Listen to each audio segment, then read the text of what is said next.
Hi, everyone. I'm sorry, I think I lost my connection for a while. Are you able to see and hear me? Yes. Yes. Okay, great. So we've lost 7 minutes. This is a 1 hour session in which I'm supposed to unwrap what systems thinking is all about. Before I start, let me get a perspective on how much you know about systems thinking. I see Dhruv has already introduced me, but still to briefly introduce what I do, I run a firm called Unbound. Unbound by definition is something which says that there are no boundaries to our understanding of the world and we need to work across systems, across boundaries to really understand how things interact and make sense of the patterns that are emerging from the interconnection of elements. We will speak further about that. So systems thinking is what I talk about. I don't just coach at IIM Calcutta. I'm also doing consulting work around systems thinking. So uh, yeah, that's a little bit about me. Let's first hear from you what you understand about systems thinking, because I've heard that you have had a session with Arun Myra already. Uh, can I go, Sure. Aakriti? Yeah, hi Aakriti. Aditya this side. So with Mr. Myra, I mean, a session for just not perspective of just the scientific thinking about system, but also when we think of system, how we should look. When we look at a system, how we should look at also the input and output. Looking at system, for example, if you see a road while being a pedestrian versus when you see a road while being watching a road from top of a building.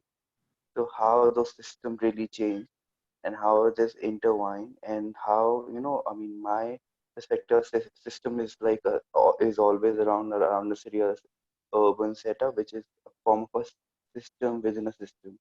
So all these multi-dimensional concepts of Mr. Meyer taught us. Okay.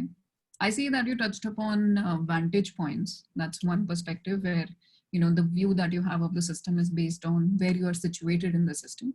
The second piece that you talked about was that there is nesting within systems. So as I mentioned, there is no boundaries created within a system. Whatever you're studying, you have to draw your own boundaries and also keep testing those boundaries to understand whether or not you're missing out on relationships that might be existing. But that's a good start. So anybody else who would like to talk about what they understand about systems thinking?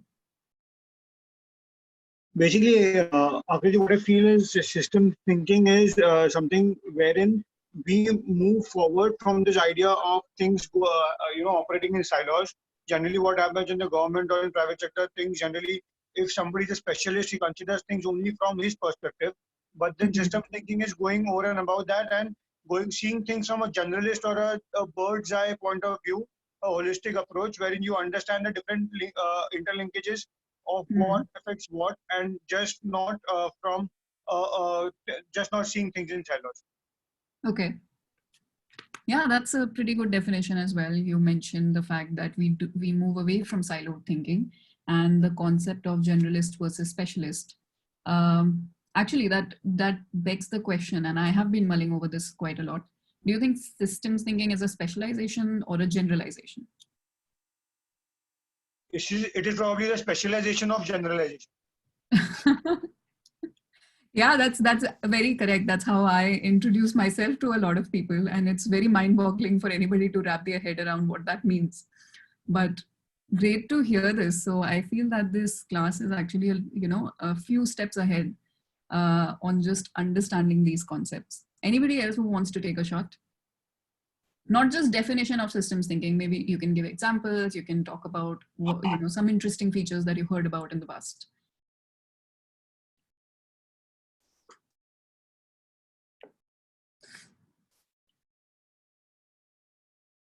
Anyone else? We'll take 3 to 4 more seconds.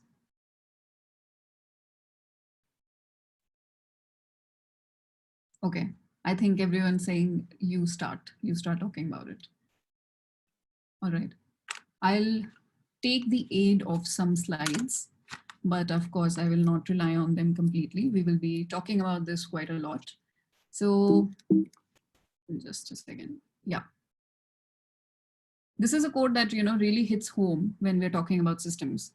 This is by Donella Meadows. She says that you think that because you understand one, that you must therefore also understand two, because one and one make two. But you forget that you must also understand and.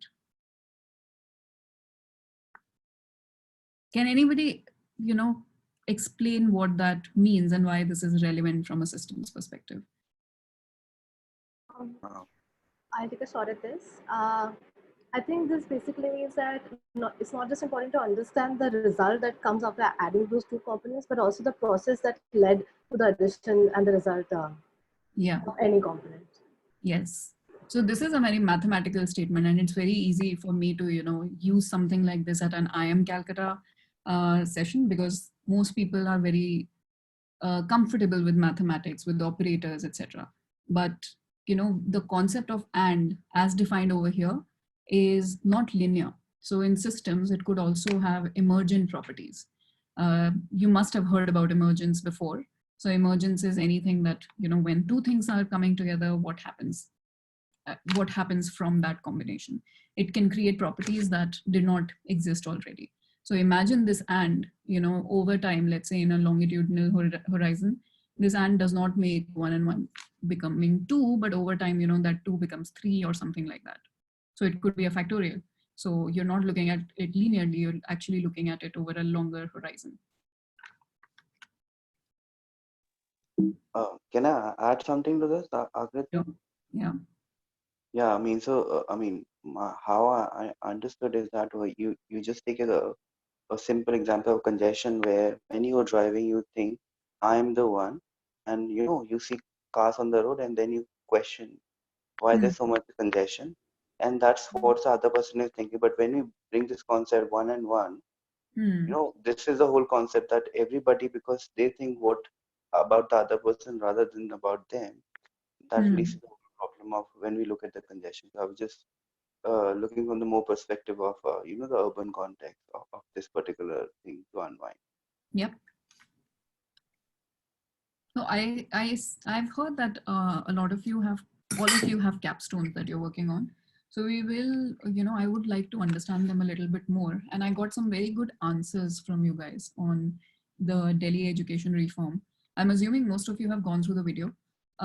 One piece is that today, as we move forward, because 1 hour is actually too little time to really go deep into systems thinking, I will try to cover as much as I can. And then we will move on to the case study, where we will have a collaborative discussion around what you learned from that, what you think are, things that have been missing from that entire narrative, whether you think that is actually the sign of a resilient system. So keep mulling over this. I think that case study would provide a good hook for you to apply these concepts real time as I talk about them. Okay, so yeah, we have these three agendas. I'll talk about systems thinking, then we'll get into the Delhi education system reforms, the perspectives on that, and then we will have some questions and then we'll wrap up. Okay, so this is a question that I have. I will launch a poll around this very soon. Give me a second. Yeah, so I'll just explain what this is. So we have a pen A. It's made out of cardboard, wood shavings basically, and it's it costs around 5 to 7 rupees. I don't remember, but then I have been using these pens for a while. So and the second one, B, is a pen which is made out of copper, out of aluminium, and out of some other materials which I don't even know what they are, but this was quite expensive and my grandfather had gifted this to me, so I use it very cautiously. I don't use it all that often, but I use it to make journals and special notes whenever I can. Which one of the two do you think is more environmentally friendly?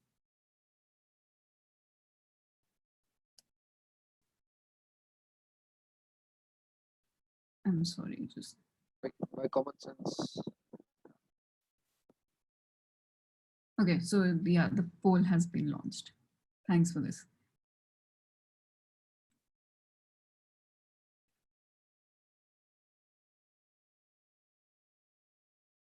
All right, we have 7 people who have voted. You can take your time if some people are still thinking about it. One of them is made out of cardboard. The other one is quite expensive. That one was for 5 rupees. This one is for around, I think in my grandfather's time, it might have been around 1500 rupees. In today's value, it might be around 30,000.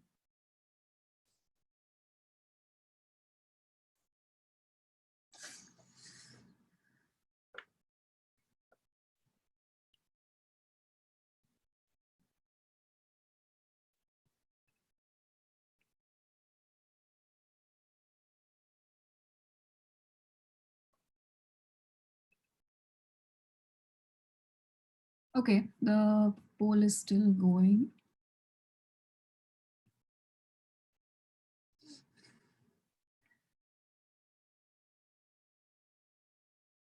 Very mixed results. 4 more people to vote. Should we wait for you guys? Okay, let's take 10 more seconds.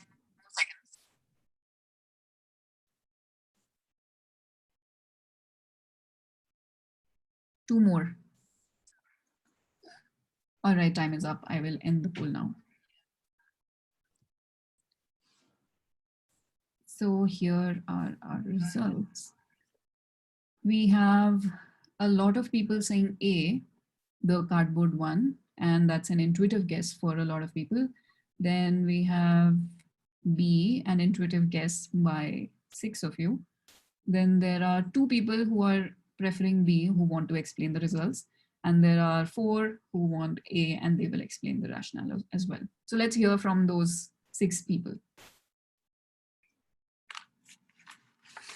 Let's first hear from the people who are saying A. There's 4 of you.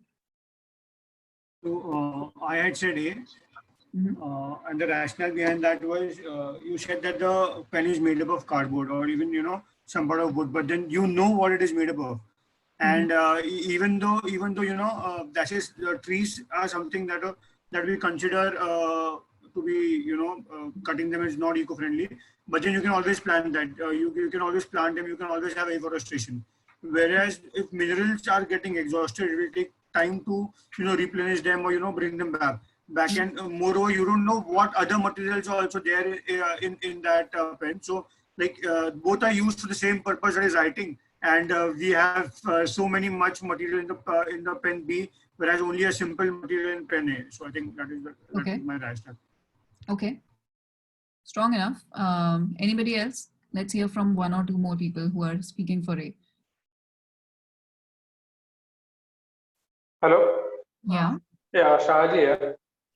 So rational behind A, choosing A is the cardboard is recyclable or biodegradable first, and second behind is for melting copper, aluminum, whatever metal is, it takes energy to melt and to build it. That's why I think first is more environment friendly. Okay. People who are saying B. There's just 2 of you. Can I go? I mean, Yeah, I was the one. sure. So why I would choose B, because for me, because I use pen extensively. So in the option A, so it's on the face value, it look very environment friendly and it's totally 100% recyclable.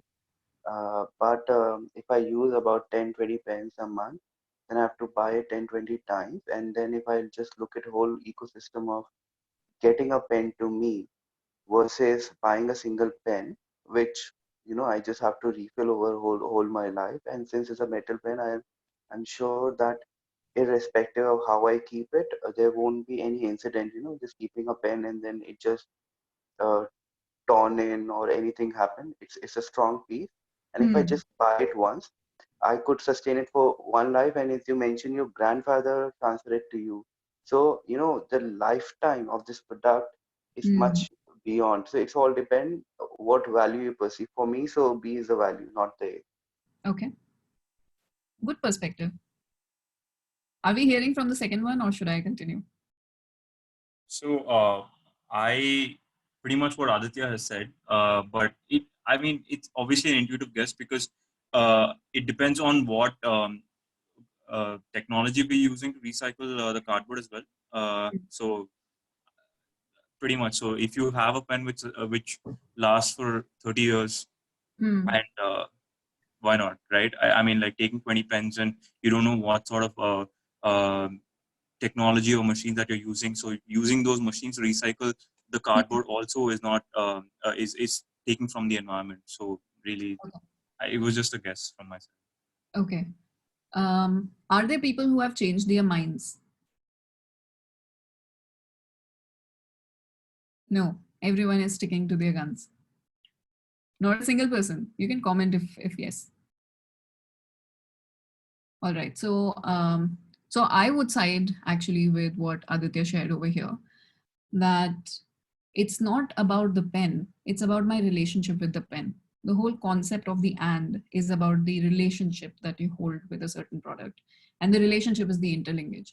And that's what systems thinking tells you. It's about looking beyond, you know, a linear manner, or looking beyond the element. So looking beyond the pen itself and looking at how your relationship with it is going to impact over the longer run.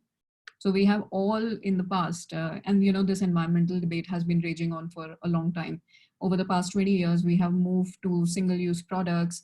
We have, you know, all these stirrers, pehle plastic ke hote the, now we have those cardboard ones.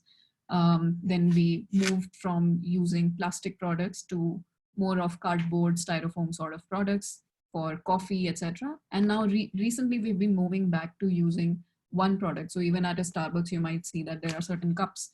I am forgetting the name that they call them by, but you are supposed to buy them and, you know, bring your own cup every time that you want a coffee. So that movement is now picking up, and that is because there is newfound recognition of the fact that the relationship that you have with these elements is as important as the components of this.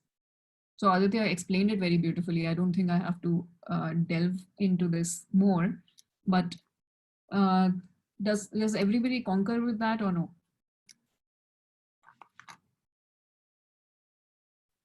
Yes. Yes. Yeah. So that's the whole concept of systems thinking in a nutshell, I would say.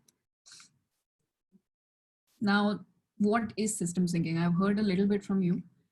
So broadly, systems thinking is about looking at problems holistically. Usually you look at, just a second.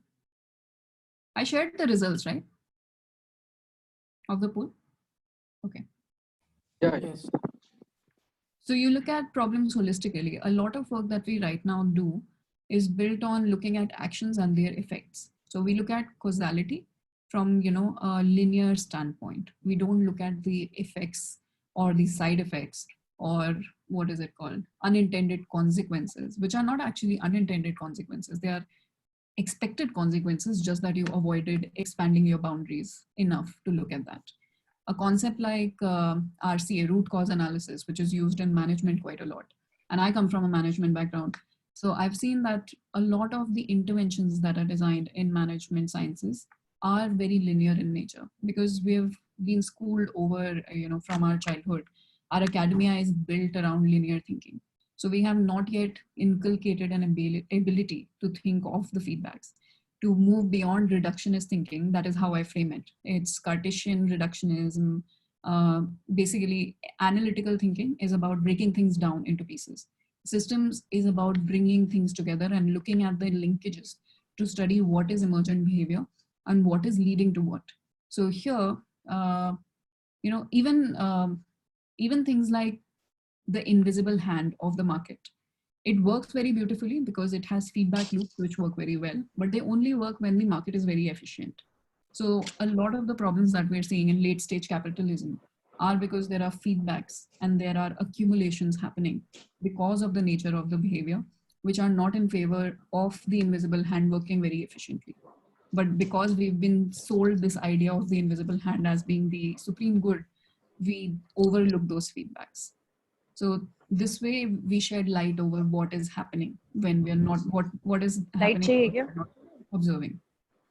On kar de chale.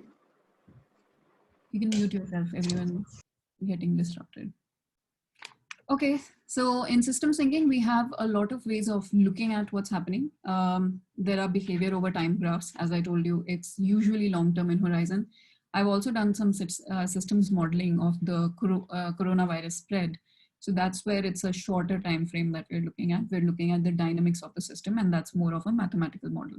But systems thinking can be used both as a mathematical tool and as a more abstract science. So there are two sciences to it. One is called soft systems thinking, one is hard systems thinking. So the harder part of systems thinking is more like system dynamics. It's used a lot in engineering, actually. It's used in designing systems, in supply chains, etc. And even in the case of the epidemiological spread of coronavirus, it's used to estimate what is the R naught, what is the herd immunity that we should be looking at, what is going to be the flow of infections, how quickly will people get infected. All of that can be predicted using systems tools. So behavior over time graphs is one. Then the iceberg model, we are going to talk about that. Causal loop diagrams. Have you looked at causal loop diagrams in your sessions with Arun Maira? No? Okay, that's all right. So causal loop diagrams just is basically something like this, but for broader problems, and we map out what are the interlinkages, what is resulting in what behavior. Then we have connected circles, which is also very similar to this. Some interesting features of systems thinking. It provides a common language and theoretical grounding for cross-disciplinary conversations. This is actually quite interesting and quite a powerful feature. A lot of times systems, of course, is going to come into play in spaces where you have various disciplines that are coming together and interacting, right? As Aditya was mentioning something about the urban spaces. So you might have developers over there, you might have the government, you might have the municipal corporations, the citizens, and their language really differs. But a systems scientist, a systems thinker can understand what those conversations, what is the underlying meaning of all those conversations, and can provide a common language. So a lot of the things that we are going to talk about today will be very common language. And I'm telling you, I have seen, a lot of features of behavioral economics, for example, uses language that stems from systems thinking. So a lot of, little observations, little applications can actually find source in systems thinking. Then we address system transformation from the changing experiences of actors within a system. It's a very collaborative exercise working on systems. One person, of course, does not have a holistic view of a system. Therefore, we need to have as many people as possible contributing to this. Then you work with uncertainty quite a lot. Systems are powerful tools to recognize where there is uncertainty and the fact that certain relationships, certain interlinkages might be there where you do not know enough. So you are able to model that into your framework. Then there are concepts of emergence and adaptivity, which we've already spoken a little bit about. The concept of resilience, this is one thing that when we go to understanding the case study, we are going to talk about this a little bit more, so I will revert to this. Then we have wicked problems, which is the whole core and soul of systems. Collective experience, vantage points, already mentioned, multiple agents, and it stands in contrast to Cartesian reductionism. That's what you've been schooled your entire life. And we move away from a paradigm of simplification. This is, again, an important point. I've heard a lot of people say that if you can't explain it to a 5-year-old, you don't understand something enough, but I don't agree with that. I think there are certain things which are complex and you can't explain them to a 5-year-old. So you have to move away from simplification and accept that things are complex. Okay, so now we move to the iceberg model. How many of you are familiar with this?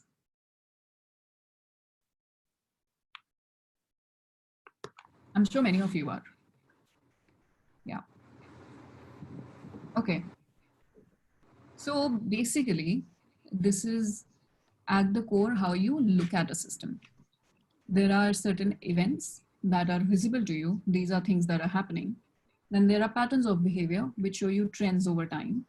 Then there is a structure that has been created, that has been changed, evolving, and that is influencing the patterns. Then there are mental models or beliefs that create that entire structure where, people in power, if they have a certain mental model, the system is usually going to move in the model in the direction that those people wanted to. But at the same time, I would like to highlight that a system does not necessarily move in the direction that is liked or desired by any of the participants. It's possible that the system will move in an entirely different direction from what everybody in the system wants. And that's because they are all working and creating forces that are creating pushback or resistance to change that make the system move in a different direction. So that happens quite a lot, and it's just a sign of poor system design. Anybody who can give examples of this?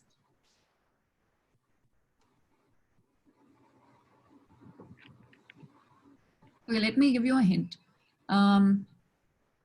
Aditya wants to answer. But anybody else? I know Aditya seems to already have a PhD in systems.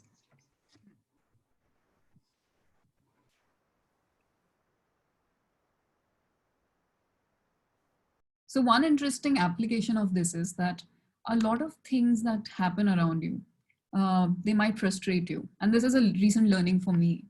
There are a lot of political events, for example, that happen, and they frustrate me quite a lot because, like it or not, I feel like I'm a very political person. I am unable to detach from the political reality and, tune out of it. So I realized that I was responding quite a lot to events and what was going on. And I had forgotten that, there are underlying behaviors, underlying mental models that are creating those events. So I decided, it was in the beginning of this year. Actually, it was about around the time that the Delhi riots happened. It really, angered me. And I realized that I'm going to stop being surprised by what happens. And that, that one decision, what that meant was that I'm going to stop thinking about events as siloed, little events which are happening, but actually look that there are patterns that are causing those behaviors. There are people in power, or there are mental models, there are desires, there are visions that they have, which are creating those events. And therefore, before they even happen, it is possible for you to imagine a scenario and expect a response from somebody. And what that gives you is a lot of power, actually, I would say it's a superpower when you can visualize or imagine or predict what, your opponent or what somebody is going to do, because their behavior suddenly becomes predictable. So that's a huge power that comes out of this. Now, Aditya had raised his hand, so I will let him speak. Yeah, hi. Hi. So I was just saying, when you share this model, so if you, because you share the case study of education, so I would just take that as a vintage point. I mean, just to explain this particular thing. We will get into that, so don't do it. Okay, so so what you explain, I mean, when you just mentioned about the right, but if you just look at like a series of a connected system, for example, when we also just look at people at certain position, whether they are the judges of the Supreme Court or whether they're a very high bureaucratic position, even when these people go after certain kind of preferences which just prefer them rather than really justifying the kind of position. And when we see this happening all around, we just need to look back. What this is not, this is not the failure of the politics. This is not what politics is doing. This is what a kind of a whole reflection of a society in which our basic values has been imbibed in such a manner in which we are just focused on what we just get out for ourselves, Yep. rather than just really thinking, what that position matters. Yep. So because if people of that stature are doing all these kind of things, there is a whole systematic failure. And one important element which I think you'll be touching in education, but um, I mean, I just believe in why education is a very critical point, because it's like a tricking time bomb. Until unless you bring a mindset change, whatever things that you're thinking about doing or bringing, so irrespective, you create a so-called smart city or a metro, if you don't bring at the behavioral aspect, if you don't bring that mindset change in a system, I mean, what differentiate a New Yorker versus a residents of a London, how people respond to cities, how people respond to belonging to a city. Until unless we work Yeah. on this notion, all these things doesn't really connect in the long way. It could have, we could have some win on the face value on the very short term, but when you look at the whole system, this is a very important core element that it's very easy to just find that somebody is wrong or some politics is wrong, but you just need to look back and see that if it's happening across the dimension, and what are the current thing that we are doing, which I'll touch on the in the education part, which are like a tricking time bomb, and then Yeah, we can yeah, really predict what's definitely. going to happen in the next 10 to 15 years. a lot of things which are happening. I mean, on my You touched upon cities, so a lot of the city culture that we talk about is basically mental models. You know, a lot of culture actually comes from system structure and mental models, and therefore systems thinking would prioritize history quite a lot because that is where your system structure and mental models emerge from. Let's move Aakriti, further. can I give one example of this iceberg model? Sure. So if you look, so in the I took the example of gender. So so the crimes against the some of the events which are happening against the uh, women's are the part of the events that we are seeing the every day. For example, in the this pandemic, we are seeing some of the events of I mean the increasing gender violence and those things. And there's a pattern of behavior. There's an increasing trend. Whether we are seeing the increasing trend or the decreasing trend, that can be used as a pattern of behavior to the power asymmetry in the society. And the system structure is the what kind of society we live in. For example, the patriarchal nature of society is a part of system structure. And what kind of belief and social norms, what are the assumptions which are building that system, that patriarchal system, that is a mental model. So in this way you are going to the root cause of this mental model. And if you really want to improve the gender indicators, then the mental models are very really important. And so Yeah. that Driving large scale change requires a change in mental models, and mental models are the slowest to change. So even on the slide, you see that there is increasing leverage down there. That basically means that the ability to move a system increases as you start toying with the mental models. Most people, what they do is actually toy at this level. Now I'll show you another, another framework. I would say this is a more powerful framework and a personal favorite of mine. This is while the previous one is about looking at what's happening, I would use the iceberg model to see the system. I would use this model, which is the 12 leverage points, to actually move the system and identify what are the various tools that I have to change things. So I will not get into the details. There are 12 leverage points, but broadly they're categorized into 4 subcategories, which is that there are parameters. Most people usually toy with parameters, the way a finance ministry would just increase allocations, or they would toy with the interest rates. That is parameters. You're changing subsidies, taxes, the repo rate, etc., and you're seeing a change in the system, but that does not change the system by itself. That just moves it in a certain direction. Then you have buffers and stocks. So a lot of crises that we are seeing today is because our buffers were so poor. Our the income buffer for most of our daily wage earners is so poor. There are so many people who are working on less than $3 a day, and they're basically living hand to mouth. They have to work if they want to survive. So, and that is a huge problem because there is no buffer that is available to them, and therefore they are unable to move the system. They're just existing at that level where any shock is going to hit them hard. Then you have material stocks and flows. Again, I said that I'll not get into this, but basically these are the kind of things that form parameters. Then the second piece, and this is a strong piece, is feedbacks. So feedbacks are the interactions between elements within a system. So this, just like what I showed you earlier, the action producing an effect and then that having a feedback. This is sort of a feedback. So it can move a system in a positive direction or the negative direction. There are vicious cycles also. So you must have heard of vicious cycle, etc., right? Vicious cycle, network effect. These are all feedbacks.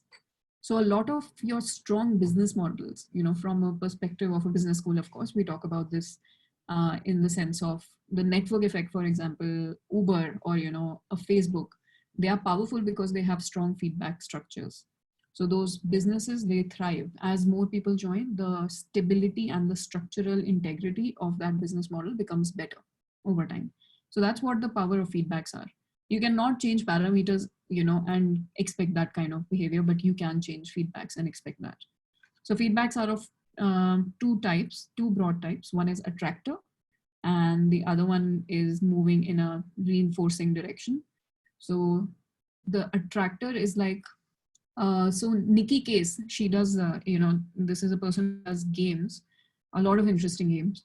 And he defines it in the form of attractors being like valleys. So basically you roll a ball into a valley and it will move like a pendulum and it will finally find its place in the center. So that's an attractor. You move the system, it gets pushed and pulled, but behaviorally it will find an equilibrium. That equilibrium might not be the same as the previous equilibrium. So that's one thing. Okay, I'm getting a little more academic here. I will keep it simple. So an attractor basically stabilizes the system. It finds the common place. Whereas a reinforcing loop would quickly, just like a network effect, it would quickly move the system in a certain direction. So in economics, you have a lot of vicious cycles, right? Stagflation causes all of that. What's happening in Zimbabwe, for example, for the last, 10, 12 years. That's the sign of a feedback loop, which is working in the negative direction. A lot of times we can move things in the positive direction by just providing a push to a reinforcing feedback. So that's why, a negative feedback loop is what is an attractor, which provides equilibrium, whereas a positive feedback loop provides a push. So it moves the system away from a certain equilibrium. So if you use all of these together, basically you can move the system from a certain position to a different position and then make it stick there. That's where the system becomes resilient. So far, has everybody followed? Just let me know if it's getting too complex. It can, and that's okay. All right, then the third piece of leverage is system design. Now, this is where your information flows, the relationships, the interlinkages, incentives, and power, all of these form part of the design. So how you're designing a system, where power resides, what incentives are present for different people, different stakeholders, that will have a huge impact on how the system behaves. And the last and the most important, but the most difficult to, of course, change, is that every system has a certain embedded goal that arises from the behavior of its participants. So I did some work around obesity, for example. This was more, around what UK is doing, because obesity is not really a hot topic in India. Would you know why that is? It's actually not a very hot topic in the US either. I mean, people talk about it, but it does not get as much investment. Would you know why that is? That's also a system characteristic. About the obesity issue in US? Yeah. I mean, it doesn't get a limelight because most of these drinking companies, which we generally consume, has a very exponential number of content of sugar in it, and a lot of lifestyle-induced diseases that we just look at, in which obesity is one of them. They in the particular case US, I don't know much about the Indian case, but in the case of the US, that forms a very big majority.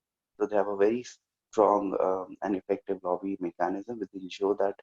Sure, lobbies have lobbies work as centralization of power in influencing the direction of the system. Yes, but those lobbies exist in the UK also. But UK introduced a sugar tax I think a couple of years ago, and then they have introduced many measures to control obesity, and child obesity has become a big problem over there.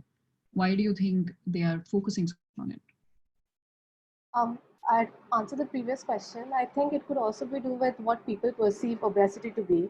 So they don't think of it to be a medical problem.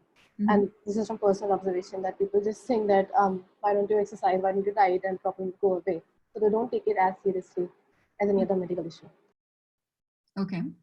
That's fair. That's fair. I would say that also falls into a mental model, and there are interesting mental model observations that emerge from this further. But quickly, let's touch on this, and then I'll move forward. We have to definitely get into the education wala piece. Any ideas? It's very simple, guys. Also, I would think that a lot of the people are also insured. So they have health insurance. So even if they fall sick, they know that they'll be taken care of. So that way, I don't see them worrying too much about that expenditure or that sort of care. So perhaps Okay. that could be. All right. You are getting there, but not fully. So the reason that obesity is a huge issue, or a huge issue of importance in the UK, is because the government actually has to bear the expense on the medical cost that emerges from it. So childhood obesity for them is a huge critical issue. They know that the NHS is going to suffer. The costs for the NHS are going to be tremendous if this continues, and therefore they are trying to at this moment intervene. So that's where the system, how it's organized, is creating a certain behavior. India also has an obesity problem. While we have a malnourishment problem, we also have a significant obesity issue, but not a lot of people are talking about it because in India, these problems are privatized. So when you privatize an issue like this, the government is not going to take note. So that's another, emergent behavior. And the second piece that I think Shefali, right? Shefali spoke about. I think from a mental model perspective, that's an interesting bit. So a lot of times the obesity problem has been framed as an individual issue, but a lot of times it's actually more of a systems issue. It can have, so the weightage of the individual issue can differ, but there is increasing diabetic ratios. People do have very limited access to nutritious and healthy food at the optimum prices, which means that there is actually a systemic risk that is created, which is pushing more people towards obesity. But by privatizing this issue, by making a mental model where individuals believe that it's my issue or it's my problem, there is less resistance to the system that is propagating this. So to actually move that system, you need to break away from that mental model and make it a common issue.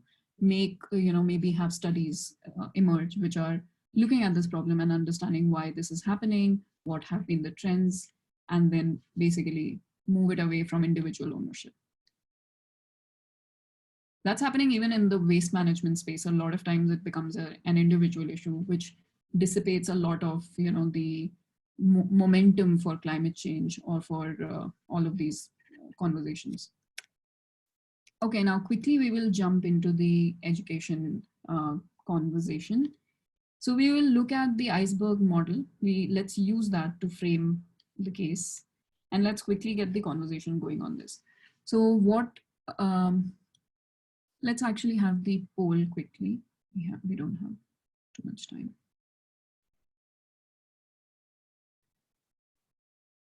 All right. I have a poll for you guys. So let's have your answers within 1 minute.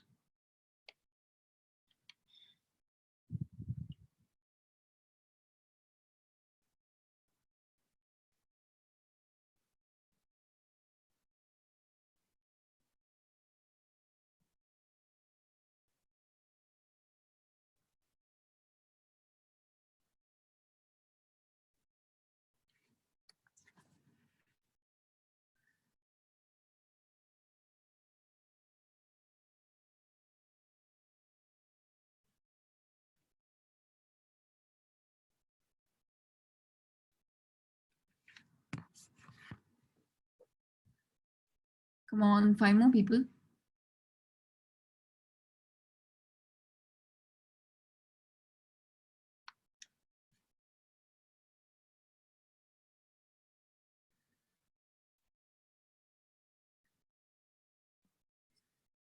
Okay, 5 more seconds and then we're done.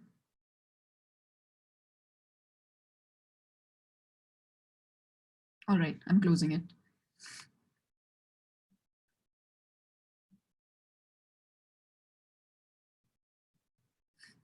Okay, so here are the results. So of course, most of you believe that it has improved the system, and just 1% thinks that it's political framing. Other than that, most people do believe that it has changed things, it has improved things. Now, what is the difference between the last 2 points? Can somebody take initiative and speak about it? Otherwise, I can, of course, explain it. Aditya, go ahead. Yeah, thank you. So, the basic difference between the resilience and the improvement is that when we think about resilience, we also, and it's like an early warning system. So you need to anticipate the current and the future changes, and you need to make your system, resilient to what is going to come. And you ensure that if that thing's going to come, it doesn't just takes away your system. While when you think about improvement, you just upgrade it. But Yeah. resilience is a very different concept of an upgradation. I can further elaborate if you want me to. No, that's very good. Does anybody want to explain that further? So I can see that Aditya really got the concept, but I can try, Akriti. I feel like maybe resilience, we would think about it that the current improvements would also withstand subsequent ideologies of different governments. So if the current administration had to sort of move away, and if another government was put in place, then the current education system would probably withstand or continue to serve society and children in the same way it is serving now, and also sort of improve. So we don't want political ideology and other aspects to interfere in what is already a good improvement and a leap forward. Okay. Anyone else wants to? Maybe it will become resilient when across political parties they see education as a topic of election. I mean, when they see that, okay, that is benefiting them directly, therein when how the public choice theory works, that is when their stakes will improve of why would they invest in education, and then things would follow. So maybe, but then that perception needs to be created across the country, only then it can become resilient. Okay. All right. That's very helpful. So yeah, all three of you are correct on this. Resilience in this case, of course, is very politically tied, but let's think about, do you know about some resilient systems that have lasted maybe, centuries? Yeah, Professor, I have a point around this resilience thing, because like two things, there are so many things done by government in education department, but they are mostly created a team which is called ETF, and which is not the team of that system, and which worked a lot for the reform things, but it's not properly inculcated with the department officers and all.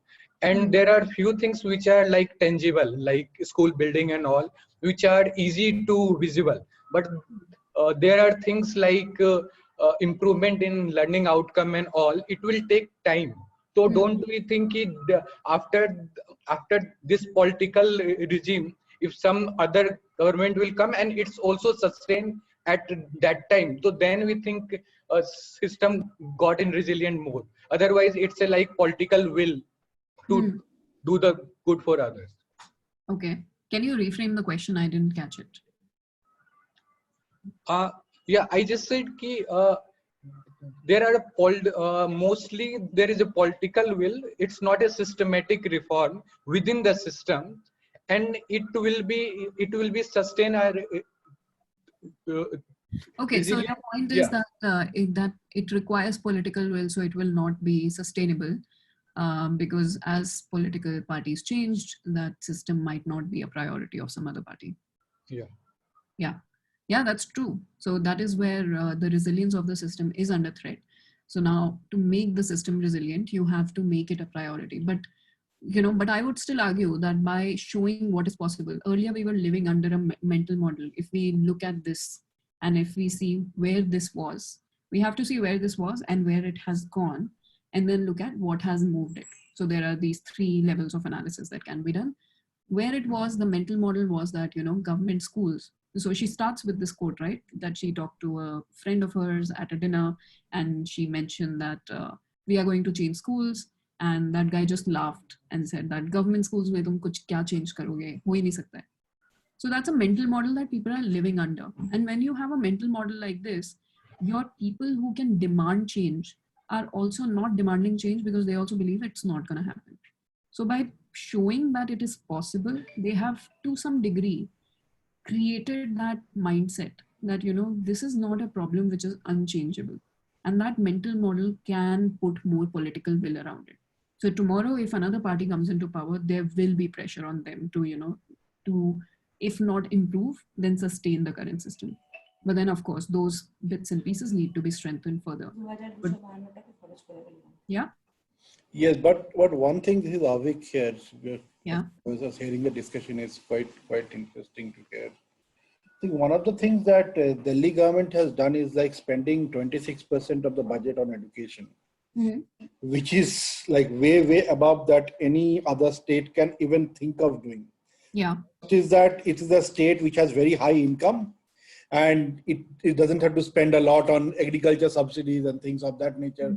So you can think about that. So I think when we are thinking of resilience, and I really like the issue that you talk that any other party that gets elected, if they think to spend the money somewhere else, then such a huge percentage of money on education is not possible. Like all other states have less than 10% of the budget, more in the 5% range, and this is way up to 26%. Like this is an aberration.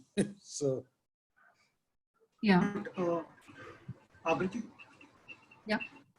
Aakriti, I also feel here it was not just about the money that was spent, but the small changes that she did, like focusing on the SMCs, focusing on on the parents teachers meetings, giving dignity to teachers. That doesn't need money always, right? I mean, that is just a part of will and focusing on small things. Yeah. Who's that? Chinmay. Okay. So I would concur with Chinmay's statement here, Avik, because I think the whole concept is not just about budget. And if we analyze this deeper, and we are going to do that in the following page, we're looking at parameters, feedbacks, design, and intent. So the parameters would be, the budget allocation. And of course, I would say in the last 5 years, they required a huge budget also because they upgraded the infrastructure so drastically. But for education change to last, you don't really need that infrastructure investment on an ongoing basis. And so that parameter investment is one time. And that parameter is required. I'm jumping the gun. I wanted this to emerge from people, from everybody, but we are a little short on time. So one piece is that the whole emphasis on infrastructure and investing in it was done mostly to move the intent or, the underpinning worldview of the people who were in that system, that we are second-class citizens. So it was to show them that you're not second-class citizens and you are a priority. So a lot of that really changed how they viewed themselves. So once that change happened, then, they were able to move a lot of other systemic pieces. Imagine that they didn't do that. Do you really think they would have received that kind of support from everybody, from the teachers, from the students, from the parents, to really move systems, to really change the way education was being taught? It's a question. Can I answer, Aakriti, to that? Yeah.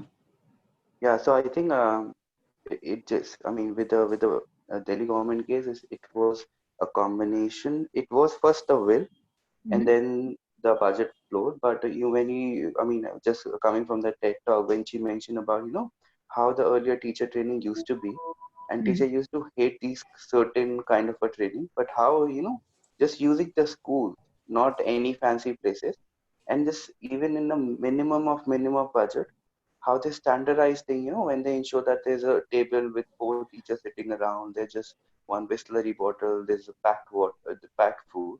How these kind of very simple initiative, when teachers feel, in a point is all about, you need to feel pride about what you're doing. Until unless you pride about it, you're not going to bring, which you mentioned about, the teachers are not motivated, nobody is really motivated, neither the children, neither the teachers, neither the parents, but you bring about this whole perception of bringing that pride, which may or may not require money most all the time. I think that's a very critical element which I could just take out from the TED talk. Yeah, definitely. That motivation is what moves people, and to move systems, you have to move people. This is basic organization management also. Any good manager is not the person who's just, bossing over his juniors. A lot of organizations actually encourage that kind of behavior in which it's very top down. So people are working out of fear, but fear cannot bring out innovation. So a person or a leader who's able to bring out motivation in people to actually contribute to things by taking ownership, that's the sign of a good leader. And you have to do that by understanding their relationships, their expectations from work, what their worldview of what a boss is like, many smaller things. So this model, I think, can be extended to personal relationships, to managing organizations, to growth, to even designing economic structures. So very flexible that way and very unbounded. But do you think we should extend by another 15 minutes to wrap this up, or should I just close this? Dhruv? We can extend it, sure.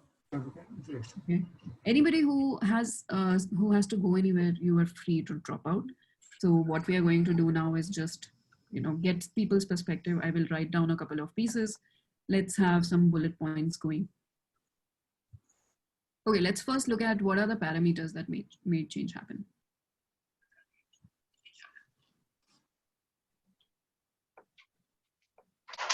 Anyone?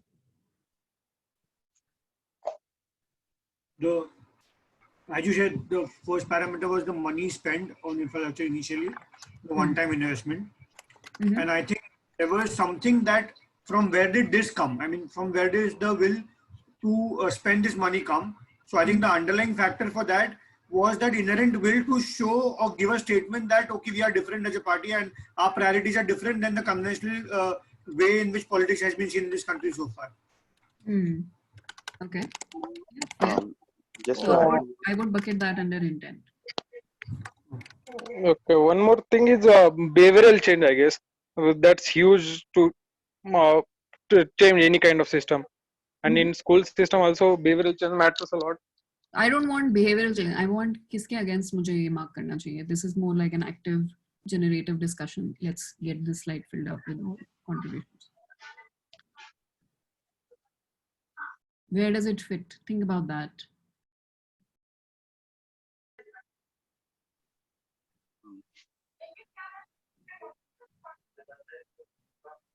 Quick thoughts, guys. We have 15 minutes to wrap this up. Can I go? Aakriti, yeah. Should I go, Chinmay? Yeah, it's your wish. Yeah. So I think the Shaji point in which you're asking about the behavioral aspect, I think that's come under the design. But when we further look at the parameter side, I think. No, but what is the behavioral change in design? I mean, behavioral change design, I think it's both in terms of the pedagogy that I was just looking at it, in cooperation of something which are very required in terms of ensuring education pedagogy is upgraded to 21st century is in cooperation of the happiness curriculum. Isn't the pedagogy a different point? Behavior change how? What do you mean by behavior change? Can I add? Yeah. I think by that he means adding social and emotional learning in the behavioral aspect. Okay. That's not behavioral change though. It has not happened first of all. And that's not part of the system. So that's one parameter I would say, that you have changed the curriculum. Okay. I may add. Aakriti, can I add? Mm-hmm. Yeah, so I think the first point that Atishi talked about was the feeling that the dignity matters was a part of intent. Second, focusing on infrastructure was a part of parameters. Then maybe I have to type this. Yeah. Okay. The dignity matters. Yeah. Then maybe the should I continue? Yeah. Yeah. So this she talked about this normal curve, right? So 20% employees of being on the upper side, 20% normal side, and I think that is something part of the feedback, I guess, based on seeing what employee is of the like mapping the motivation levels of employees and then dealing with them accordingly. And also identifying SMCs and trying to make them active is something a part of design. Aakriti, I would like to add to Chinmay's point of SMCs. So when we are talking about the behavioral change, I think setting up SMCs has also led to creation of that ownership within the people and increased participation amongst them felt like they're a part of the system. So, and the way that they locked the doors and they didn't let the teachers go back to their homes was how she explained that people were so resilient and adamant to not let these teachers go, and they want good quality education to be imparted to their kids. Akriti, if I may add to the feedback and design, please correct me if I'm wrong. I think on the feedback bit, the entire point that the Delhi government first launched Chunauti, and then they like shifted their entire orientation towards mission bunyad after evaluating the impacts of Chunauti and adding and removing a certain divisions like neo nishtha and nishtha is also within the feedback loops. And in the design itself, I think the entire concept of Chunauti and Mission Bunyad was kind of in a mission mode. Like, they had to complete certain targets within a stipulated timeline. So, they had to work towards the final goal within a short frame. Yeah, that is the incentive and constraint. I have one quick question over here. Would upgrading the curriculum come under parameters, or would it be a part of feedback? And the other thing is adding simple things like water bottles and packaged food, which increase the dignity. Would that be considered a reinforcing feedback, because it was like a push that motivated the teacher? Yeah, that definitely is a reinforcing feedback. How should I label it? I think that you can label it as reimagining classrooms, what Atisha talked about. Maybe everything comes under that. I was talking about during teacher training. And as to the first question, what to your point around, by the way, to your point around the curriculum redesign, I would say it also falls under intent a little bit, but you have to reframe it for that, because the intent is that, they reframed what education should be about. It should not just be about rote curriculum which is taught to people, but it should be forward looking and it should inculcate life values. So that's where the intent of education as a goal also changed. One point that I would like to add, correct me if I'm wrong, Akriti. So a part of intent can also be that they want to change, revamp these government schools and the government school system in a way that people look forward to getting their children enrolled in government schools and prioritizing them over the private schools. So to sort of create this kind of mindset in people, changing the mindset of the people. So from private to the government schools, this is what the overall overarching goal of this particular project, we can say, was. Yeah, that's true. Another parameter that changed, which you talked about, was the number of classrooms.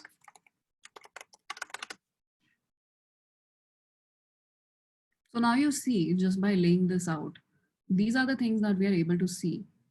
And these are the things that we are not able to see, but they are what make the change happen. And these are what will make the change stick. There are many gaps and loopholes which are still missing. But then as this stabilizes, as this moves further, I have a lot of expectation that the government, having come into power again, is going to make sure that this becomes a cornerstone. They used it a lot in their election mandate in the campaigning as well. So therefore, this is going to be a piece that they will not let go of, for sure. And therefore, it has potential to become a model that has to be emulated by other states as well.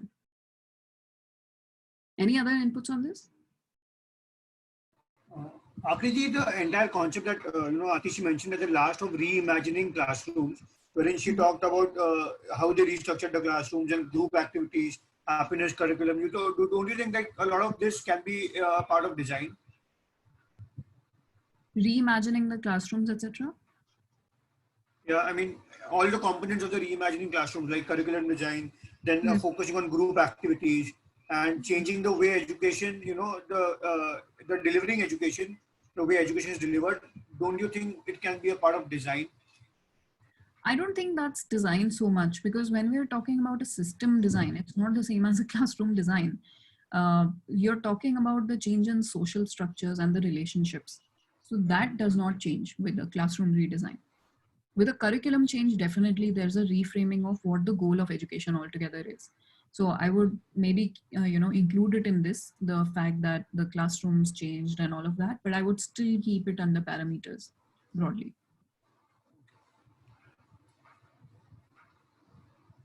Okay. All right. So we have already run a little bit over time. I will entertain questions for the next 5 minutes. Feel free to ask anything. I wanted to also highlight some names, by the way. Let me see. So from the questions that I had asked, there were a couple of you who gave really good answers. And I would like it if, you could just share your perspectives again with everyone. One was Sri Dutt.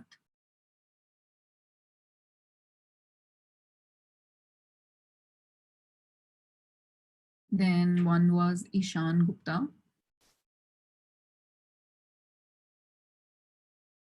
And one was Vedika Berry. I'll tell you what they mentioned around this quickly. So I don't know of the three whose answer was this, but I think it's Vedika maybe. So her answer was to the, to what changed in the entire system. She said that they understood a lot of the behavioral and social stigmas attached to the public education system in Delhi. Apart from just playing the blame game with people who were oppressed by the system, they understood that the system in itself needed change. At the very core of it, they created dignity for students and teachers alike, making them proud to attend a public school. The second component is the training of teachers and principals. Apart from the fact that a forum was created to encourage peer learning amongst them, several opportunities were given to teachers for their professional growth. They visited Cambridge University, National Institute of Education, Singapore, IIM Ahmedabad, and other models of excellence. The exposure to new pedagogy and leadership training enabled Delhi to gradually move away from a uniform training model for all to learning from the best practices in India and abroad. They have also introduced relevant curriculum like happiness and entrepreneurship curriculum, which will help build life skills. So yeah, I really like that answer. And yeah, so one of the pieces that you mentioned was very true. Education usually has been very backward looking. You have these retired teachers who then become trainers, and they are the ones who train new teachers. So education therefore is lagging behind by at least 20 to 25 years. So reinventing that and recognizing that that's where the system was stuck is, also a great approach. Okay, now open forum for questions. Aakriti? Hi, Arishi here. So can you go back to the this model that we have?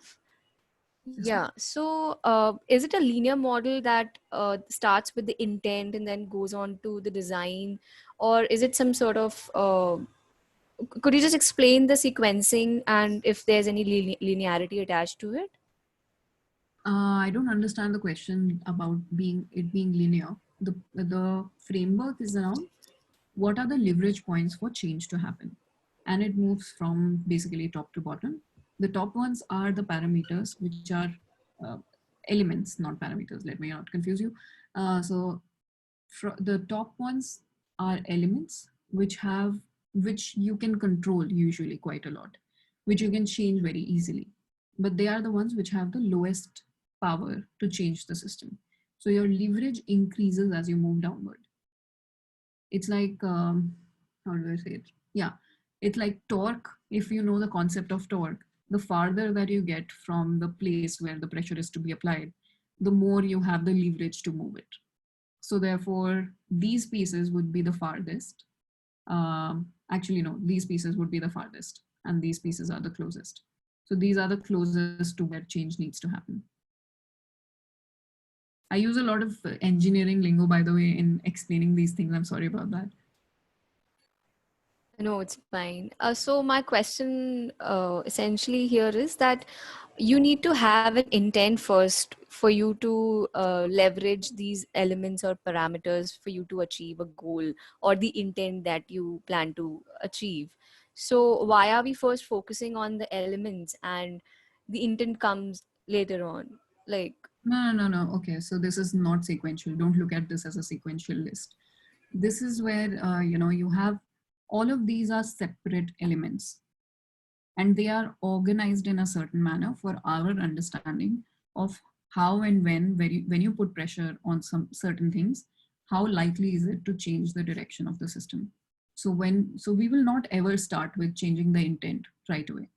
We will understand what are the parameters, what are the feedbacks, design intent, what are the characteristics of the system, and then design, changes on each of these. Any resilient system, any change that really sticks has to usually percolate through all of these.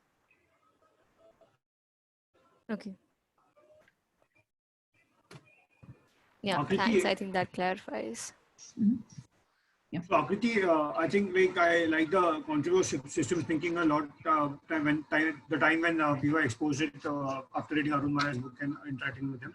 So I wanted to ask you that in our day-to-day life, I mean, how do we apply more of systems thinking? I mean, are these the frameworks which we should always concentrate on, or is there something like what else can we refer to, or what books can we read, or something, something, a mental map that we can get so that we can look to see things and try to fit in these frameworks whenever we encounter anything new.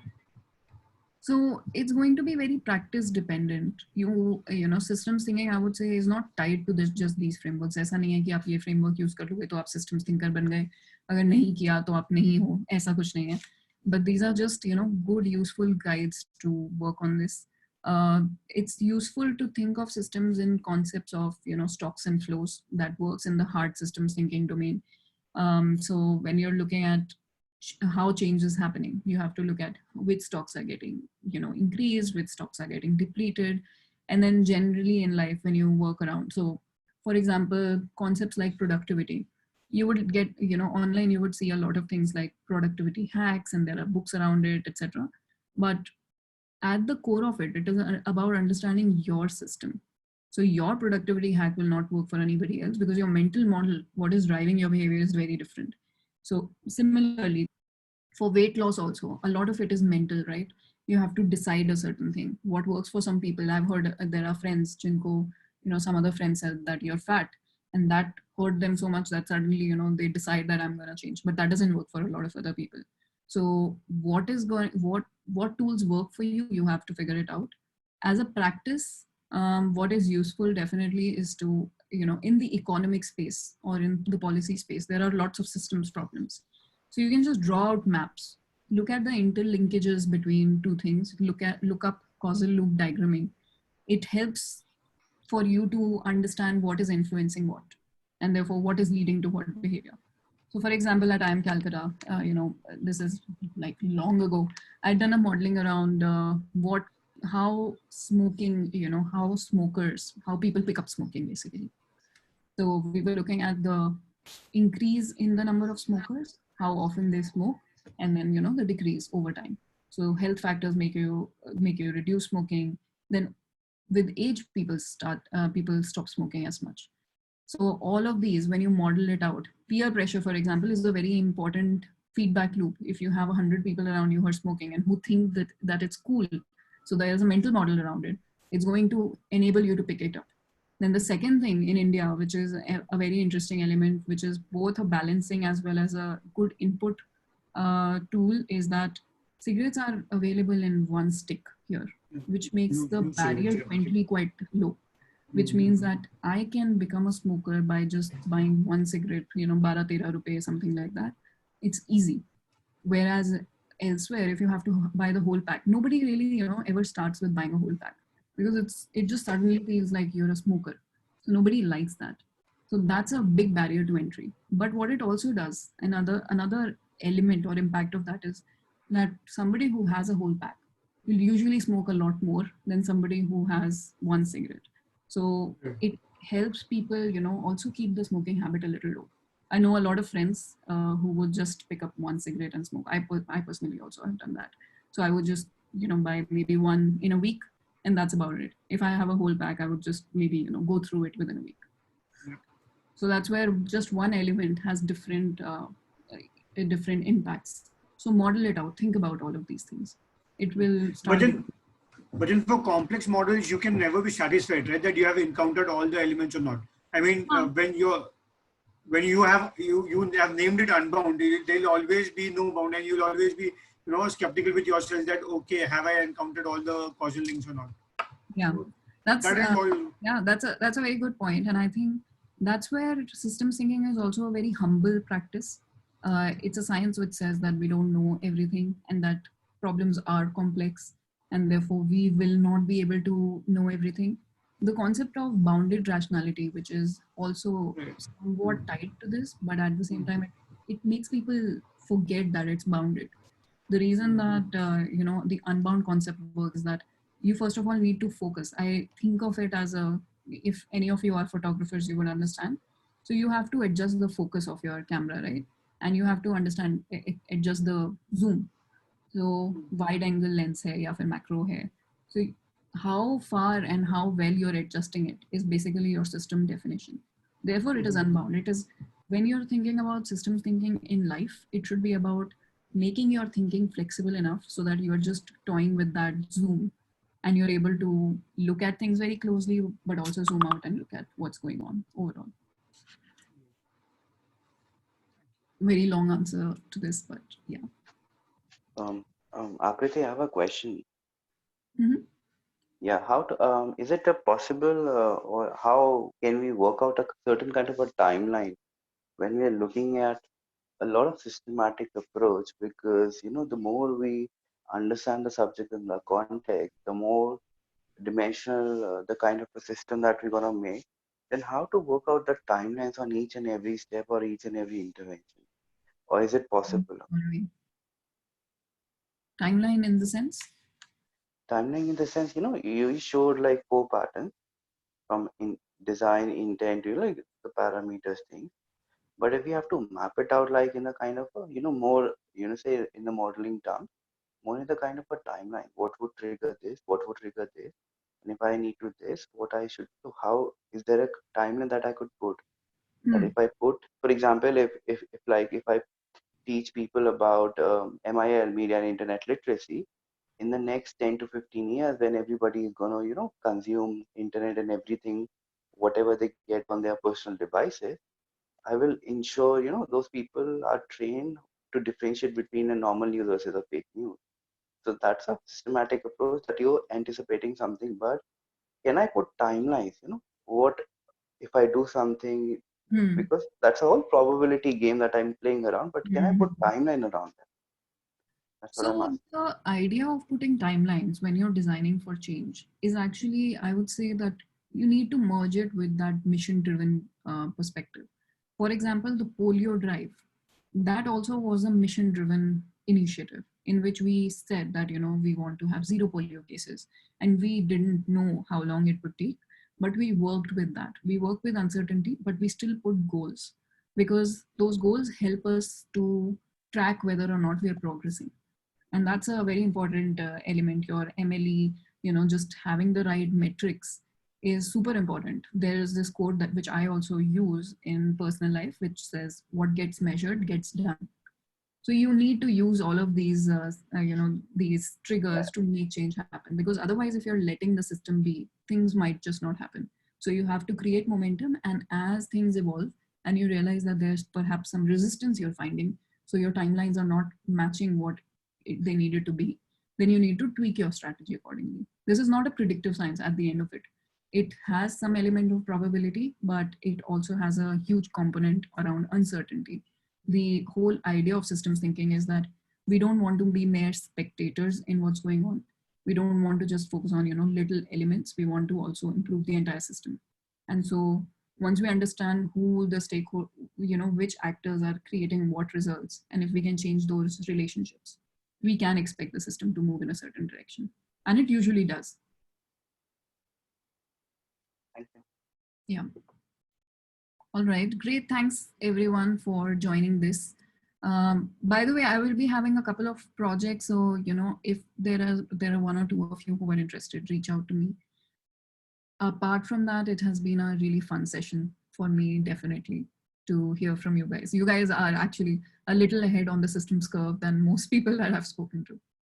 So it was a pleasure. Aakriti, could you please share your contact information with us again, first thing? And second thing, could you maybe tell us some books or articles we could read to know more about systems thinking? I would highly recommend Donella Meadows. So she basically created the system space, in the policy domain. She has this book called Limits to Growth. Then there's another book which is Thinking in Systems, a primer. They are both really good, really approachable to understand how systems work. Beyond that, there are lots of resources on the internet. So there's the Systems Thinker website, which has very interesting articles, amazing stuff, in fact. To Aditya's question, in fact, or rather Chinmay's question about practicing it, there is something on the Systems Thinker which is called the Pocket Guide, or practicing systems thinking in life. So you can download that and you can see if you can implement it on an ongoing basis. It would be good fun. Thank you. Yeah. So with that, I would like to thank Aakriti for taking the time out to talk to our scholars. And I think this was a really enriching session. And personally, for me, at least now I've got a better perspective of applying systems thinking into policy issues and policy domain areas. And with that, also, I'd like to request the others to maybe turn on their video for a few seconds so we can take a screenshot perhaps of this session.